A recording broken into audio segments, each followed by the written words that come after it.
गावी उरली मुख्यतः शेती, ती कशी बशी चालविती, विशेष बुद्धी शक्ती संपत्ती याचा ओघ दुसरीकडे, कच्चा माल मातीच्या भावे, तो पक्का होता चौपटीने घ्यावे, मग ग्रामजन कैसे सुखी व्हावे, पीक होनी ते उपवाशी। सभापती महोदय, सरकारच्या 260च्या प्रस्तावाच्या विरोधात मी या ठिकाणी माझी भूमिका विदर्भ आणि विदर्भाच्या शेतकऱ्यांसंदर्भात मांडायला उभा आहे। सभापती महोदय, विदर्भाचा सत्यानाश अजून किती काळ होऊ देणार अशा आशयाचा विदर्भवीर प्रकाश पोहरे यांचा लेख आता सध्या माझ्या हातात आहे। त्यांनी असं लिहिलंय की भाषेच्या नावाखाली संयुक्त महाराष्ट्रात सामील झालेला विदर्भ गेल्या 62 वर्षात भकास झाला आहे। 11 जिल्ह्यांचा विदर्भ म्हणजे ओसाड गावांचा प्रदेश झाला आहे। महाराष्ट्रातील 2703 ओसाड गावांपैकी 85% म्हणजे 2305 ओसाड गावे एकट्या विदर्भातील आहेत, तर पश्चिम आणि उत्तर महाराष्ट्रातील 10 जिल्ह्यातील ओसाड गावांची संख्या फक्त 135 आहे। ही गावं ओसाड होण्यामागचं सभापती महोदय कारण काय? तर विदर्भातील संत राष्ट्रसंत तुकडोजी महाराज यांच्या नावाने विद्यापीठ आहे, तुकडोजी महाराजांच्या नावाने नागपूर विद्यापीठ। त्यांनी ग्रामगीतेमध्ये एक 13वा अध्याय लिहिलाय, ग्राम निर्माण कला। खूप महत्वाचा मुद्दे त्यांनी मांडलेत जे 100 वर्षापूर्वी त्यांनी लिहिले। त्यातले काही ओवी तुम्हाला सांगतो। शहरी यंत्राधिके आली, गावाची उद्योग कला मेली, कुशल माणसे शहरी गेली उद्योगासाठी, शहरी गेली गावची बुद्धी, शहरी गेली गावची समृद्धी, कष्टाळू शक्ती हस्तकला सिद्धी तेही गेली, गावी उरली मुख्यतः शेती, ती कशी बशी चालविती, विशेष बुद्धी शक्ती संपत्ती याचा ओघ दुसरीकडे, कच्चा माल मातीच्या भावे, तो पक्का होता चौपटीने घ्यावे, मग ग्रामजन कैसे सुखी व्हावे, पीक होनी ते उपवाशी। मला आठवतं सभापती महोदय, भाऊसाहेब फुंडकर ज्यावेळी महाराष्ट्राचे कृषी मंत्री होते त्यावेळी कापूस उत्पादक प्रदेश जो आहे म्हणजे कॉटन बेल्ट जो आहे आमच्या विदर्भामधला, त्या ठिकाणी टेक्सटाईल हब उभं करावं असं त्यांचं स्वप्न होतं, पण दुर्दैवानं त्यांच्या नंतरच्या काळात त्या सरकारने ते पूर्ण केलं नाही। सभापती महोदय, महाराष्ट्राला विशेषतः विदर्भाला भाऊसाहेब पंजाबराव देशमुख, संत गाडगे बाबा, राष्ट्रसंत तुकडोजी महाराज, कैलासवासी वसंतराव नाईक साहेब या सर्वांची एक फार मोठी परंपरा लाभलेली आहे। भाऊसाहेब पंजाबराव देशमुख 1952 ते 1962 या काळात देशाचे पहिले केंद्रीय कृषी मंत्री होते। त्यांची 27 डिसेंबरला जयंती झाली, मात्र त्या जयंतीच्या दिवशी साधं त्यांना अभिवादन करण्याचं औदार्य सुद्धा सभापती महोदय या सरकारने दाखवलं नाही, याबद्दल मला खेद वाटतो। 27 डिसेंबर ते 31 डिसेंबर या 5 दिवसात अकोला शहरामध्ये पंजाबराव देशमुख कृषी विद्यापीठामध्ये 5 दिवसाचा कृषी महोत्सव आहे, कृषी प्रदर्शनी आहे, पण त्या कृषी प्रदर्शनीला सुद्धा मुख्यमंत्री, उपमुख्यमंत्री किंवा कृषी मंत्री असतील ते उपस्थित राहू शकले नाहीत। सभापती महोदय, शेवटची ओवी जी मी वाचली होती, कच्चा माल मातीच्या भावे, तो पक्का होता चौपटीने घ्यावे। आज कापूस उत्पादक शेतकऱ्याची काय परिस्थिती आहे शेतकरी महोदय, सभापती महोदय, की उत्पन्न 3 ते 6 क्विंटल एकरी भाऊ कापसाचं होतं, वेचायचा खर्च 8 रुपये किलो, प्रति किलो मागे 8 रुपये किलो लेबर घेतो। आज कापसाला 6,500 ते 7,000चा दर आहे। सीसीआयची खरेदी अजूनही या सरकारने सुरू केलेली नाही। सरासरी एकरी 5 क्विंटल कापूस जर झाला तर त्याला गरीब शेतकऱ्याला 35,000 रुपये त्यामधून मिळतात, पण जर उत्पन्न काढायचं म्हटलं तर त्याच्या हाती काहीच लागत नाही। सभापती महोदय, टेक्सटाईल हब जर उभे झाले किंवा टेक्सटाईल पार्क जर उभे झाले तर कशा पद्धतीने मार्केटिंग करता येतं याचं उदाहरण मी सभागृहासमोर मांडतो। माझ्या हातामध्ये सध्या रामदेवजी बाबा यांचं पतंजलीचं रुई बत्तीचं या फुलवातीचं एक पाकिट आहे। रणजित पाटील साहेब, 25 ग्रॅम कॉटन आहे यामध्ये, कॉटन विक्स, आणि याची किंमत 40 रुपये।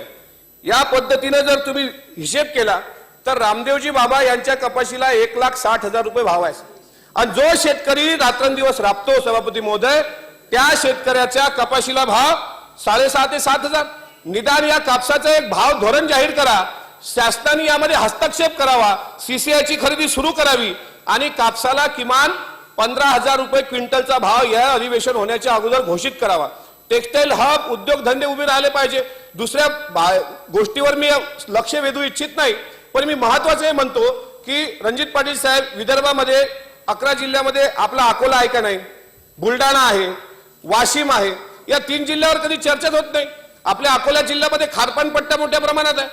काल परवा मी कृषी मंत्र्यांना पत्र दिलं आणि सांगितलं की खारपान पट्ट्यामध्ये मी पाहतो सभापती महोदय त्यावेळी कपाशी सोबत तूर व्हायची, कपाशी, ज्वारी, मूग, हरभरा ही सगळी पिकं आपण घेत होतो। पण ही सगळी पिकं करडी असेल, सूर्यफूल असेल ही बाद का झाली? कारण वन्यजीव प्राण्यांचा जो हैदोस त्या शेतकऱ्यांच्या शेतीची जी लंगडेतोड होते त्यावर कुठे नियंत्रणच राहिलेलं नाही।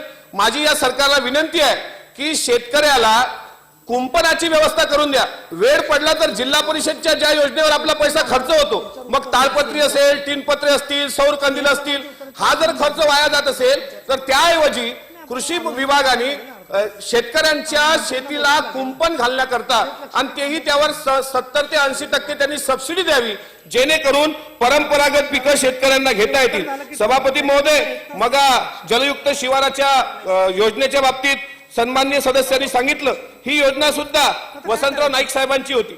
या वसंतराव नाईक साहेबांचा जन्म सुद्धा त्यांनीच हरित क्रांतीचे जनक म्हणजे ज्यावेळी दुष्काळ पडला त्यावेळी सांगितलं होतं की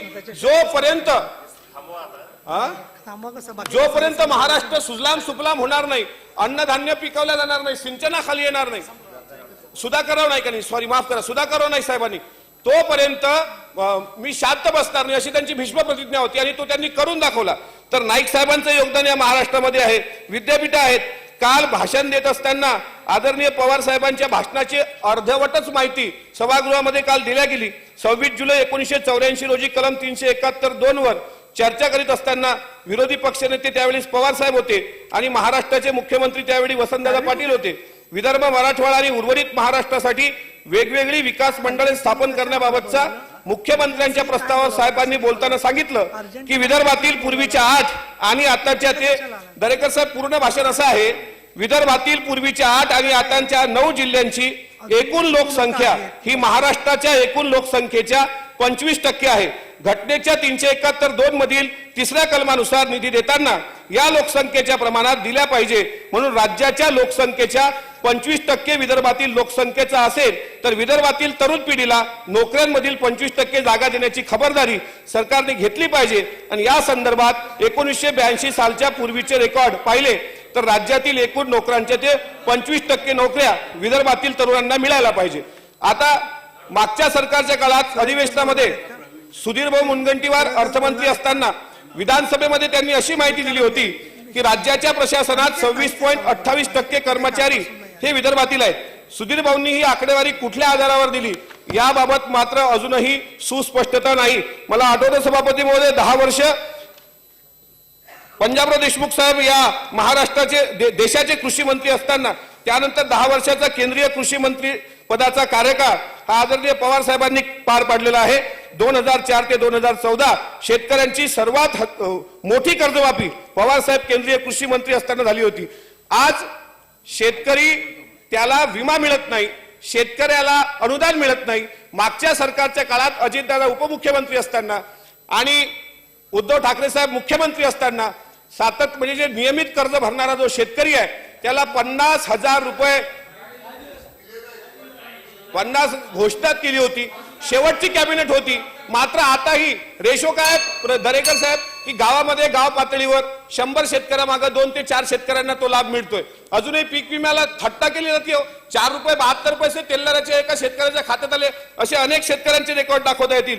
मला सभागृहाचा वेळ वाया घालवायचा नाही सभापती महोदय, मात्र या निमित्तानं मायबाप सरकारला अशी विनंती करायची आहे की आपल्या या कापूस उत्पादक शेतकऱ्यांमध्ये बद्दल थोडं गांभीर्यानं घ्यावं। 170 कोटी रुपये देण्याची घोषणा अर्थमंत्री मुनगंटीवार साहेब असताना पंजाबराव देशमुख कृषी विद्यापीठाला 170 कोटी रुपये देण्याची घोषणा केली होती। ती घोषणा हवेत विरली आहे का ते सुद्धा या निमित्तानं तुम्ही सांगितलं पाहिजे। आणि माझी या सभागृहाच्या माध्यमातून या सरकारला फक्त जाताना एकच सांगणं आहे की टेक्सटाईल हब जास्तीत जास्त विदर्भामध्ये उभे व्हावे, सूत गिरण्या ज्या आहेत त्या पूर्णवत व्हाव्यात, ताराचं कुंपण शेतीला करण्यासंदर्भात या अधिवेशनामध्ये निर्णय घ्यावा, खारपान पट्ट्याचा विकास व्हावा, कापसाला 14,000 ते 15,000 क्विंटलचा भाव मिळावा, सोयाबीनला 10,000 रुपये भाव देण्यात यावा, संत्रा उत्पादक शेतकऱ्यांच्या संदर्भात एक धोरण राबवण्यात यावं।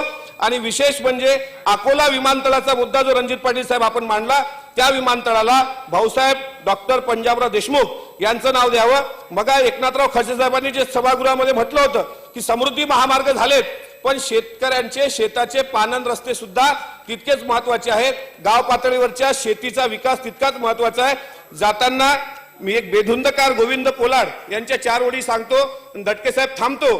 ते असं म्हणतात, खोटीच बात करता खोटा करार करता, कार्य शासकांनो पाठीत वार करता, अनुदान शेतकऱ्याला देईन बोललेना, जाहीर करून टाका कसला विचार करता, भवनात देह त्याने पेटून घेतला हो, बर्बाद का हो इतका कास्तकार करता, तुमच्या खिलाफ कोणी थोडेही बोलल्यावर डायरेक्ट निलंबित वा तडीपार करता, रोजगार आधी आपुल्या तरुणास देऊ सांगून सारे प्रकल्प परक्या राज्या फरार करता, हाती मशाल घेऊन घेरीन शासनाला, ठरवा तुम्हीच आता कुठला करार करता कुठला करार करता. धन्यवाद. जय हिंद, जय महाराष्ट्र. एबीपी माझा, उघडा डोळे बघा नीट.